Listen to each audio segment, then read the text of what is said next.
વિસાવદરના જાંબુડી ગામમાં દીપડો ઘરમાં ઘૂસ્યો હતો।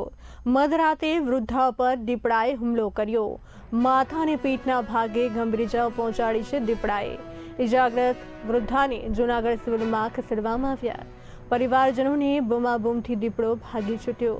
વિસ્તારમાં દીપડાના હુમલાની આ ત્રીજી ઘટનાનો દાવો। ગ્રામજનોએ દીપડાને પકડવાની ઉગ્ર માંગ કરી છે।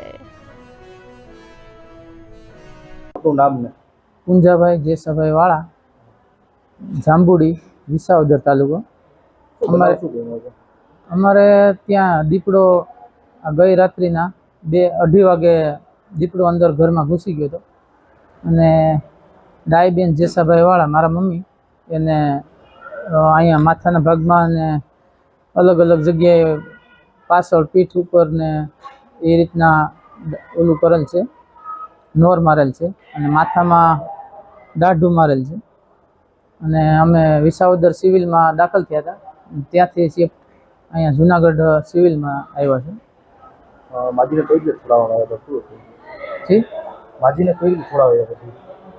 માડી પછી આમ રાયડું નાખવા માંડ્યા ને એટલે હું ત્યાં ગયો એટલે વયો ગયો દીપડો। હવે શું માંગ છે તમારી?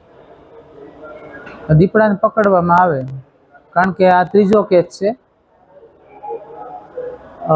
આની પહેલાં પણ એક ભાઈને બાઇટિંગ કર્યું હતું અને મારા મમ્મીને ગઈ રાત્રે। તે પછી 2 કલાક પછી જ એક ભાઈને આવા મેસેજ આવ્યા હતા મારા ફોનમાં કે તે પછી પણ એક બનાવ બન્યો છે, એટલે 3 બનાવ થયા છે।